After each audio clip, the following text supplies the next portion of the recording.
The story of Bronislaw Malinowski is one of the greatest tales in anthropology.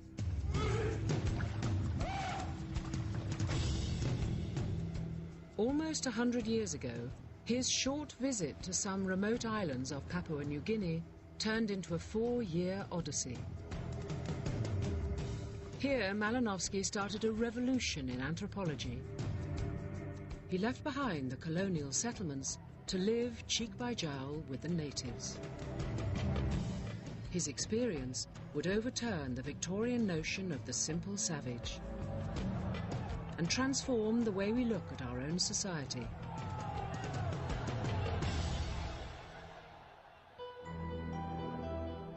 But with the publication of his private diaries in 1967, a complex truth about the man began to come out. Who really was Malinowski, and what drove him to become the founder and hero of modern social anthropology?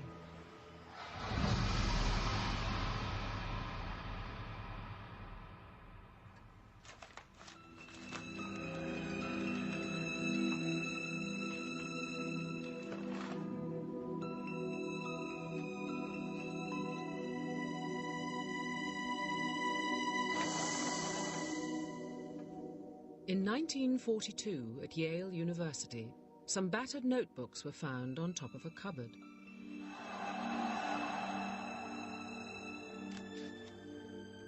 They were the private diaries of Bronislaw Malinowski, the man who founded modern social anthropology.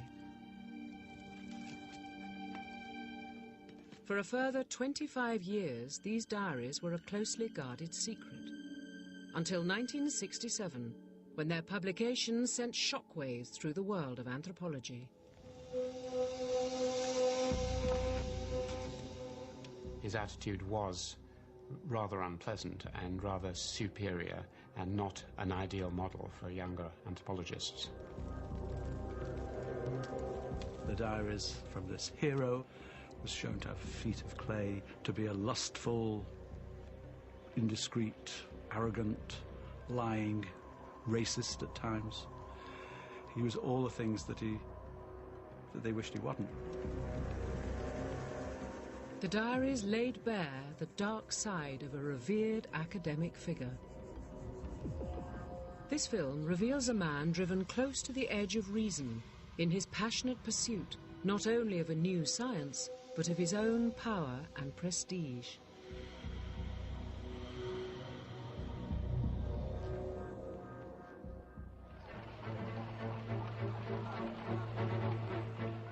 London, 1910. The bustling hub of the British Empire and the greatest city in the world. That March, a poor but well-born young Pole arrived and fell in love. My Anglomania has become something more akin to a mystic cult, worshipping at the altar of British culture. Fascinated by England's social structure, Malinowski desired to be part of the upper classes. I both admire and fear the English way of life.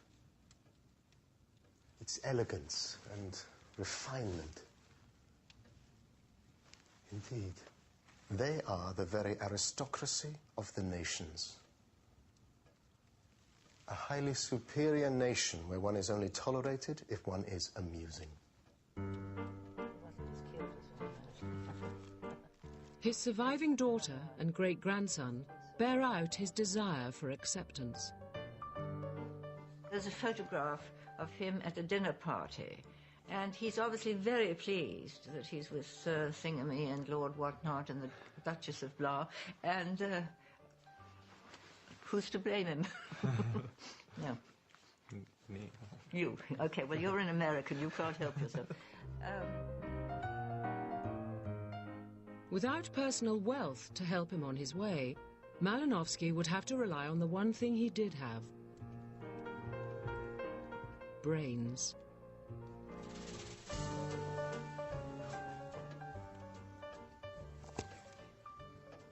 I'm determined that I shall be accepted into this aristocracy. The one thing I have to proffer is my extraordinary intellect.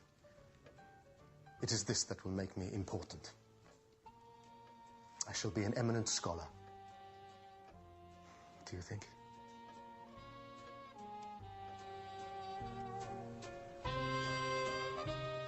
His brains took him to the London School of Economics, where he plumped for the little understood subject of anthropology. It means literally the study of man.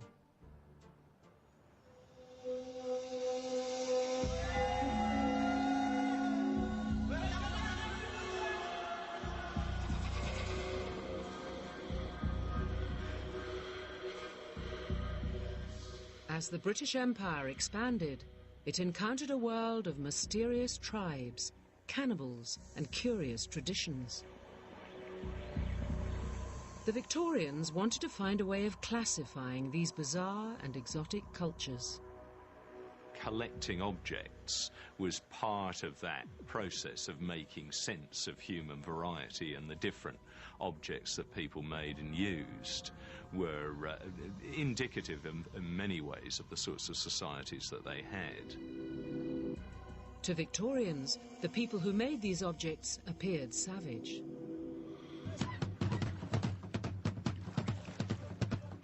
And what's more, these savages performed magic, tattooed their bodies, and even practiced promiscuous sex.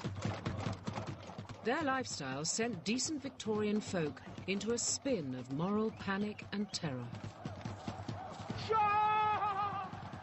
In the popular mind, a savage was someone who was at the mercy of their emotions, wasn't fully in control of their rational thought, and therefore was sort of blown hither and thither by changing emotional forms.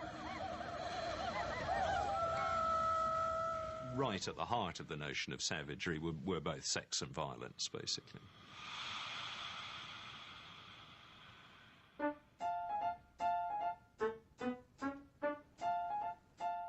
The study of these savages and everything they did was anthropology. Its experts were respectable gentlemen who considered the savage was best studied from a safe distance. These were known as armchair anthropologists, people who lived in places like London, Oxford, New York, and either didn't travel very much themselves or didn't travel at all. And what they did was, often by writing letters, was to get a whole series of accounts from travellers and colonial officials, missionaries around the world, about the customs of the people that they were in contact with. Perusing these reports in their armchairs, they formulated a theory on savage life. The usual idea was that these people were so-called primitive people. They were more or less equivalent to the most ancient of our own ancestors. And so they must represent something which is the opposite of ourselves. If we are monogamous, they must be promiscuous. If we live in homes, they must be nomadic. If we are rational people believing in all sorts of rational things, they just are completely enthralled to superstition, believing, and so on and so on. So they are the opposite of ourselves, however we imagine ourselves. Off on the trek into the heart of the Never Never, the expedition is nearing the country inhabited by the real bad men of Australia, wild blacks who have never seen a white, prehistoric beings sprung from a race said to be 500,000 years old. Savages seem to be a throwback to a prehistoric past, and their primitive societies the relics of man's march towards civilization. Almost always it was Australian Aboriginal people were seen to be at the bottom of the ladder of evolution, and then there were chiefly societies, people like the Tahitians and so on, who were part way up, and then came the state societies of the Chinese, and then laughable to us a little bit further up were other European nations like the Italians, who are said to be a bit sort of irrational and emotional, and of course right at the pinnacle of evolution were the good old rational